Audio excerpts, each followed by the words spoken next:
Happy? Chintu? Hello?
এবার এটা যেটা করতে হবে, এই যে এটার নিচে ফুটো আছে, এটার নিচেও ফুটো আছে। এবার এই ফুটোগুলোকে সব এগুলোর সাথে জয়েন করতে হবে, ঠিক আছে? সো ফার্স্ট এইভাবে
this is the final look of my cat tree. এখানে বেড়ালরা বসবে, এটা আমার ক্রেশের জন্য খুব একটা সুন্দর জিনিস।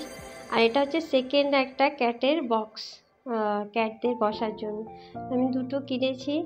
অনেক দিন ধরেই আমার ক্রেশের জন্য একটা এগুলো দরকার ছিল, নইলে লোকেরা অ্যাট্রাক্ট হয় না যারা বেড়াল পোষে, তো মানে যারা আমার কাছে বেড়াল রাখে। সেই জিনিসগুলো অ্যাকচুয়ালি বেড়ালদের খেলনা বা বলতে পারেন বেড়ালদের অ্যাট্রাক্ট করে। তো সেই কারণেই এই দুটো জিনিস অনেক দিন ধরে কিনবো করছিলাম। তো লাস্টলি এবার আমি কিনেছি অ্যামাজন থেকে, আজকে এটা ডেলিভারি হয়েছে। এটা দেখুন, দেখতে খুবই সুন্দর একটা বিড়ালদের, এইগুলো মানে বিড়ালরা বসতে খুব ভালোবাসে এগুলোর ভেতর, কিউট দেখতে এবং প্লাস কমফোর্টেবল।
আপনারা ভাবছেন হ্যাপি কি পাগল হয়ে গেল, কিন্তু হ্যাপি এরকমই করে।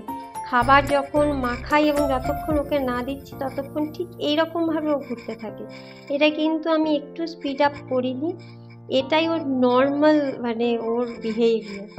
মানে আমি জানি না আমার বাড়িতে এত কুকুর পুষেছি, বাট এটা হ্যাপি এরকমই, খাবারের আগে ও এরকম ঘুরতে থাকে, এটা ওর আনন্দ।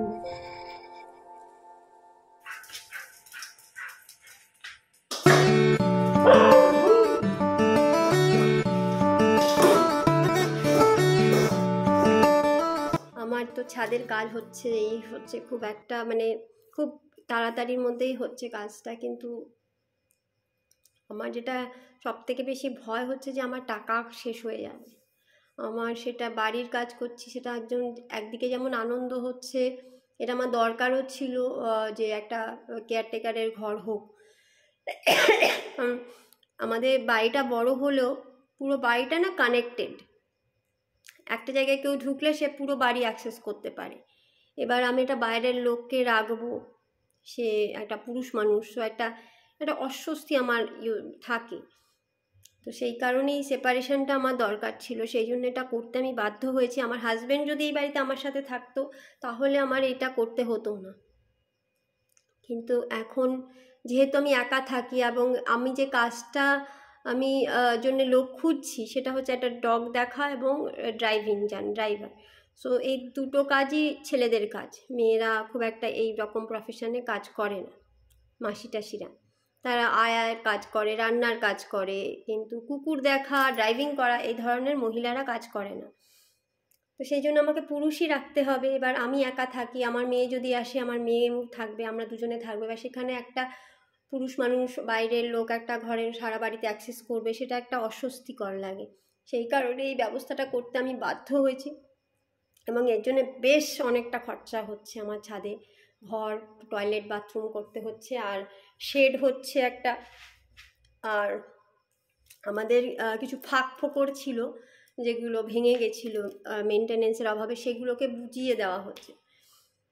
তো কিছু কাজ আমি ইএমআইতেও করাচ্ছি, ওকে বলেছি যে ওই ফাঁক ফোকরের কাজগুলো মানে আমি মাসে মাসে টাকা দিয়ে শোধ করবো, একবার আমি দিতে পারবো না।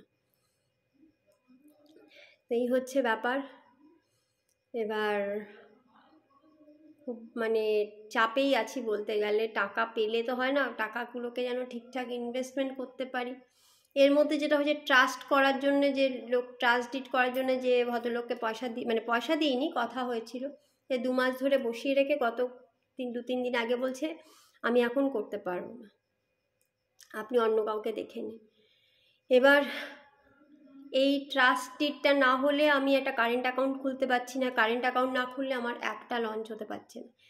এটা মানে সব কাজে যেমন বাধা হয়, এরকম বাধার মধ্যে আমি আবার ফেসে আছি। মানে কি বলবো, আর আমি চাইছি যে এগিয়ে যেতে, কিন্তু এগোতে পারছি না।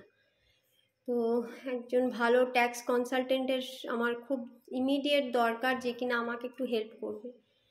এটা হলো। আর একটা জিনিস হচ্ছে, আমি আবার কদিন ধরেই লক্ষ্য করছি আমাদের সামনের বাড়ি, যে ওরা কিছুদিন চুপ ছিল, এখন আবার ওরা অ্যাক্টিভ হয়ে গেছে। আমার বাড়িতে যেই ঢুকছে, যখনই কথা বলছি কারোর সাথে, বা এই যে এইমাত্র এলো একটা অ্যামাজন থেকে একটা জিনিস দিয়ে গেল, সঙ্গে সঙ্গে ওরা বেরিয়ে আসে। ওরা এসে দেখবে কি হচ্ছে, কেন হচ্ছে। আমার বাড়িতে সেদিন কাজের জন্য ইট ফেলছে, ওরা এসে বেরিয়ে এসছে, হ্যাঁ, কিছু একটা বলারও চেষ্টা করলো, আমাকে দেখে দেখলাম পরে ঢুকে গেল। মানে এই একটা মানে একটা ভীষণ অস্বস্তিকর, একটা স্ত্রী কাতর বলে না একটা ফ্যামিলি, আমাদের সামনের বাড়ির এরা হচ্ছে একদম সেরকম। সারাটা দিন মানে বারান্দায় অলমোস্ট দাঁড়িয়ে থাকে। বাড়িতে 2-3টে কাজের লোক আছে এদের, এরা সেই তারাই ওর বাড়ির কাজ করে দেয়, নিজেরা কোনো কাজই প্রায় বোধহয় করে না। আর সারাক্ষণ আমার বাড়িতে কে এলো, কে গেল, কে কী করলো, সারাক্ষণ কিছু একটা টুং করে আমার গেটের আওয়াজ হলে ওরা, আমি বেরিয়ে আসার আগে ওরা আগে বেরিয়ে আসে, এরকম একটা অবস্থা। মানে ভীষণ একটা ইরিটেটিং একটা সিচুয়েশান। মানে আমি কি বলবো, মানে আমার পয়সার অভাবে এখন ছাদটা কোনো মতে করে নিচ্ছি, কুকুরগুলোকে উপরে তুলে দিয়ে আমার ইচ্ছে পাঁচিলটাকে এত উঁচু করে দেবে যাতে এদের মুখ আমার আর দেখতে না হয়।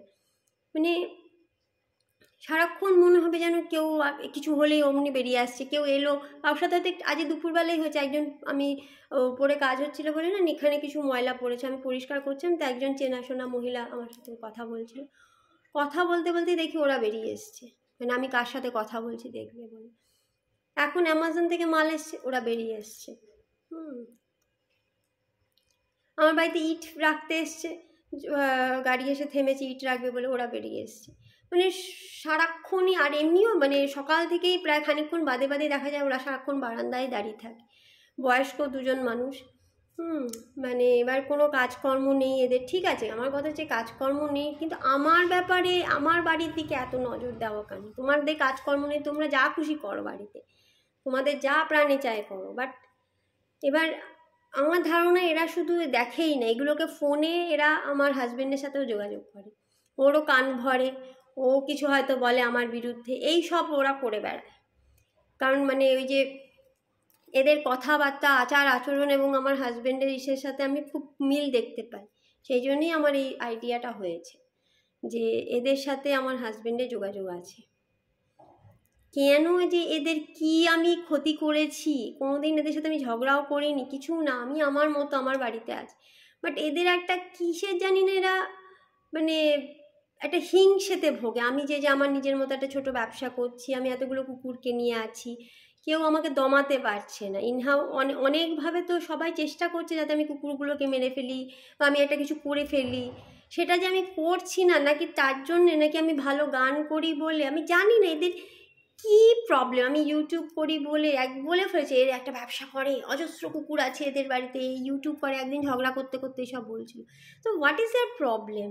আমি কি ওদের জিজ্ঞেস করে করব? আমার যে মানে যে ব্লগ করছি এটাকে ওদের জিজ্ঞেস করবো আপনারা পারমিশন দিন তবে আমি ব্লগ করি, আপনারা পারমিশন দিন তবে আমি আমার পেট মানে ক্রেশ করি, আপনারা পারমিশন দিলে আমি সব করবো না? কি এরা চায় আমি জানি না, এদের কি প্রবলেম? মানে এখানে পাশেও তো একজন লোক আছে, গাড়ির ব্যবসা আছে, তো সেও তো বাড়ির পাশে আরেকজন আছে যে ব্যাগের কারখানা আছে, তো কি আমার আর সবাই সবার মতো কাজ করছে, তো তা কি পারমিশন নেবে সামনের বাড়ির থেকে যে আমি ক্রেশ খুলবো, আপনারা পারমিশন দিন? মানে এদের যে কি প্রবলেম জানি না, মানে খুব অস্বস্তি লাগে আমার। ধরো ওই যে এইমাত্র অ্যামাজনের এলো, বললো নাম ধরে, আমার নাম ধরে ডাকলো, সঙ্গে সঙ্গে ওরা বেরিয়ে এসছে। আরে ওদের নাম ধরে ডেকেছি, মানে কি টাইপের এরা, মানে ভীষণ বিরক্ত লাগে। এরকম প্রতিবেশী যেন কারণ না হয়, আমার খুব মানে কি বলবো আর। যাই হোক, আজকে আমার সেকেন্ড যে কেসটা ছিল সেটা ফাইল হয়েছে, ব্যারাকপুর কোর্টে গেছিলাম। আজকে গাড়ির যে সেকেন্ড কেসটাও ফাইল হয়েছে। আর আমার যে উকিল সে যে মেনটেনেন্স কেসটা সে আর ফাইল করছে না। তো এই লোকটাকে দিয়ে মনে হয় না কাজ হবে। আমি যা বুঝতে পারছি এ প্রবলেম আছে এই লোকটার, মানে এই উকিলটা আজকে প্রায় 5-6 মাস হয়ে গেল, ও কিছু একটা পেপার তৈরি করলো না আমার কেসটা নিয়ে, মেনটেনেন্স ফাইল নিয়ে। কারণ আমার এই ফ্ল্যাট বিক্রির টাকা আমি আর খরচা করবো না, ছাদেরটুকু করে আমি এবার স্টপ করতেই হবে আমাকে। হ্যাঁ, এবার বাকি টাকাটা আমাকে একটা ভালো ইনভেস্টমেন্ট বা কিছু করতে হবে, এটা আর আমি খরচা করব না, এটা একদম আমি মানে 100% শিওর এটাকে আমার ইনভেস্টমেন্ট করতে হবে। সেটা আমি যাই করি, কিন্তু মেনটেনেন্স সেই জন্য আমাকে ফাইল করতেই হবে। তো যাই হোক, যাই হচ্ছে আপনাদের সাথে আমি শেয়ার করব। আপনারা পাশে থাকবেন আর ভালো থাকবেন। আজকের মতো এইটুকুই, নমস্কার।